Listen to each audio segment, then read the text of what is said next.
අයිබෝන් හැමෝටම දැන් අපි අවුරුද්දක් පුතේ පිළිවෙලට වැඩ කරන්න පටන් ගන්න තමයි මේ හදන්නේ. අපි මුලින්ම බලමු පුතේ අපි මේ වැඩ පිළිවෙල යන්නේ කොහොමද කියන කාරණේ. ඔයාලා වෙනුවෙන් පුතේ අපේ සිද්ධාන්ත කණ්ඩායම් දෙකක් තියෙනවා. මේකෙන් මෙන්න මේ දෙවන කණ්ඩායම තමයි අද ආරම්භ කිරීම කරේ. ඒතකොට සෙනසුරාදා සවස් 5:30ට ඕගොල්ලන්ට දෙවන කණ්ඩායම පැවැත්වෙන්නේ. පළවෙනි කණ්ඩායම බදාදා සවස් 6:30ට පැවැත්වෙනවා. ඒතකොට මේ තියෙන්නේ සිද්ධාන්ත පන්ති දෙකෙන් එකක් පුතා තෝරගන්න ඕනේ. මේ දෙකෙන් එකකට පුළුවන් තරම් උත්සාහ කරන්න සජීවීව සම්බන්ධ වෙන්න සිද්ධාන්ත පන්තියට.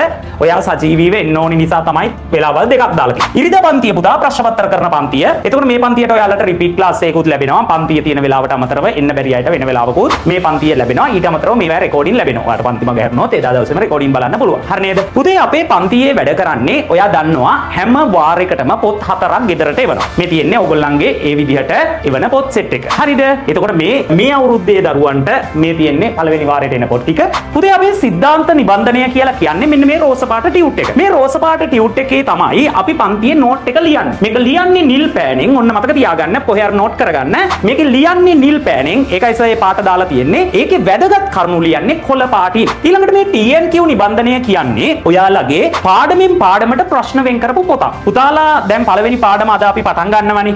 ඒ පළවෙනි පාඩමේ මේ වෙනකම් විභාගෙට ඇවිල්ලා තියෙන ප්‍රශ්න තියෙන්නේ. ඒ ටික. දෙවෙනි පාඩමෙන් ඇවිල්ලා තියෙන ටික, තුන්වෙනි පාඩමෙන් ඇවිල්ලා තියෙන ටික ඔය විදිහට මේකේ ප්‍රශ්න ටික දාලා තියෙනවා ඕගොල්ලන්ට සතිපතා අභ්‍යාස විදිහට කරගෙන යන්න. ලැබ් ක්ලාස් බුක් එක කියන්නේ මෙන්න මෙයාට. මේකේ තියෙන්නේ ඔයාගේ පළවෙනි වාරයේ සියලුම ප්‍රායෝගික පරීක්ෂණ ටික වෙනම පොතකට අරගෙන ඒකේ වෙනම ඔයාට විභාගෙට ඇවිල්ලා තියෙන මේ පරීක්ෂණ වලින් ඇවිල්ලා තියෙන ප්‍රශ්න එහෙම දාලා තියෙනවා. මේකට ලැබ් ක්ලාස් බුක් එක කියන්නේ මේ පොත අපි පුතේ ප්‍රායෝගික පරීක්ෂණ කලින් තිබ්බේ ප්‍රැක්ටිකල් බුක් කියලා. හැබැයි මේ අවුරුද්දේ අපි ලැබ් එකක් ඕගොල්ලන්ට හදලා තියෙන නිසා අපි පරීක්ෂණ කරමින් තමයි ඕගොල්ලන්ට මේ පොත සාකච්ඡා කරන්නේ. ඊළඟට වාරයක් අවසන් වෙනකොට පුතේ විභාගයට මාසයයි කියලා පන්ති වැඩසටහනක් තියෙනවා. ඒකෙදි සතියකට දවස් 3ක්. දැන් කරන්නේ දවස් කීයද? 2යි. අරකෙදි එක්ස්ට්‍රා තව දවසකුත් එක්ක මෙන්න මෙයාව සාකච්ඡා කරනවා. කවුද මොඩල් පේපර් බුක් එක. ඒක අපි කතා කරන විශේෂ ක්‍රමයක් තියෙනවා. ඒ ක්‍රමය හරහා අපි ඕගොල්ලන්ට මේ පොත සාකච්ඡා කරනවා. එතකොට ඒක තමයි මේ තියෙන්නේ. මේකේ පුතේ පේපර්ස් 10ක් තියෙනවා. පන්තිය සම්බන්ධයෙන් කතා කරනකොට අපි ගාව තියෙනවා පුතේ ලංකාවේ මේ වෙනකොට මේ තියෙන්නේ අපේ ප්‍රතිඵල ලේඛන. හැම දිස්ත්‍රික්කයකටම දිස්ත්‍රික්ක 7කට මේ වගේ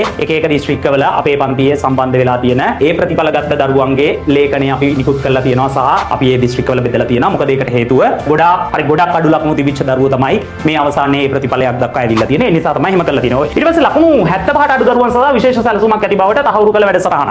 එවරිවන් දැම්ම මම ඔන්න chat එක. පුතාලාට පුළුවන් අලුත් ආපු දරුවෝ මුකුත් එපා. දැනට මගේ පන්තියට සහභාගී වෙන දරුවෝ තමන්ගේ දෙවනි වාරයේ විද්‍යාව ලකුණු ටික පොඩ්ඩක් දාන්න. අලුත් දරුවන්ට පුළුවන් විද්‍යාව පන්තියේ දැනට සහභාගී වෙන දරුවන්ගේ ලකුණු ටික දිහා චූට්ටක් අවධානය යොමු කරලා බලන්න. ඕගොල්ලෝ දන්නවා සර්ගේ පන්ති වලට හැමදාම සර් කියන්නේ ලකුණු 75ට අඩු දරුවෝ එන්නේ. ඒ 75ට අඩු දරුවන්ට එන්න කියන්නේ සර් ගාව තියෙන අර පොත් හතරේ ලස්සන වැඩසටහනත් එක්ක සර්ට පුළුවන් ඒගොල්ලන්ගේ ලකුණු ඔන්න ඔය වගේ 90 ගණන් වලට ගේන්න. පේනවනේ නේ 80 ගණන් ඉතාලම චුට්ටයි තියෙන්නේ. CNC 90 ගණන් නේද තියෙන්නේ chat වල. ඉතින් එතකොට පුතාලාට පැහැදිලි දැන් මේ ඔය ඔයාලගේ යාළුවෝ ටිකනේ දාගෙන යන්නේ පන්ති ආපු. අපේ පන්තියේ ඉතින් කාලය ගත්තාම පුතේ විභාගයට මාසය වැඩසටහන් මාසෙට පන්ති වාර 12ක් නැත්නම් අපි පන්ති වාර 8 යනවා සාමාන්‍ය විදියට. පන්ති ගාස්තු වෙන්නේ පුතේ 1000යි. ටියුට් අවශ්‍යයිට ටියුට් ගෙන්න ගන්න පුළුවන් වාරෙම ටියුට් ටික. හොඳේ. නැත්නම් PDF ගත්තොත් මේක නෑ. හරි වාරෙම ටියුට් ටික ඔය දෙන විදියට print කරලා ගෙදරටම ගෙන්න ගන්න පුළුවන්. එතකොට ඒ තමයි ඔය පන්තියේ ටියුට්ස් ටික ගෙන්න ගන්න විදිහ.